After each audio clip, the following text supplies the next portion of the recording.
আসসালামু আলাইকুম। BD medicine 0709 এর পক্ষ থেকে আন্তরিক শুভেচ্ছা। আশা করি সবাই ভালো আছেন।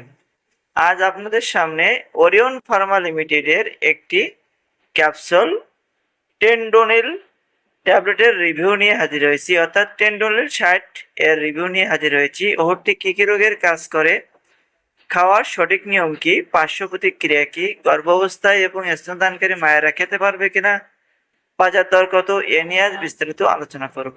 চলুন শুরু করি। কি কাজে ব্যবহার করা হয় টেন্ডোনিল?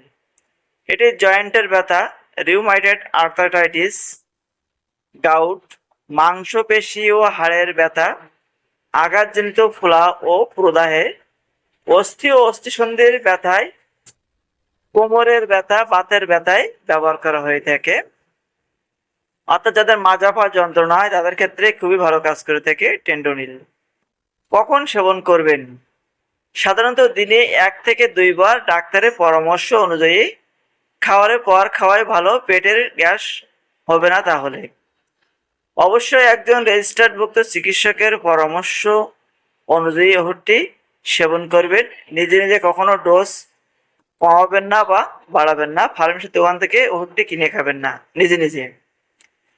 সম্ভাব্য পার্শ্ব প্রতিক্রিয়ার ভেতরে আছে পেটে ব্যথা, গ্যাস্ট্রিক, বমি ভাব, মাথা ঘোরা, ডায়রিয়া, দীর্ঘদিন খেলে আলসার বা কিডনির সমস্যা হতে পারে।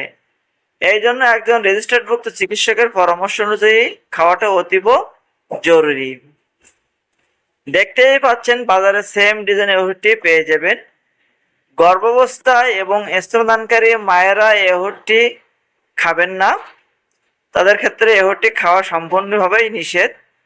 যদি ভিডিওটি ভালো লেগে থাকে অবশ্যই লাইক করবেন, বেশি বেশি করে আপনার বন্ধু বান্ধব, আত্মীয় স্বজন, পরিচিত ব্যক্তিকে শেয়ার করবেন। কোনো কিছু জানার থাকলে কমেন্টে লিখবেন এবং অবশ্যই চ্যানেলটিকে সাবস্ক্রাইব করে যাবেন। সকলকে অসংখ্য ধন্যবাদ ফুল ভিডিওটি দেখার জন্য।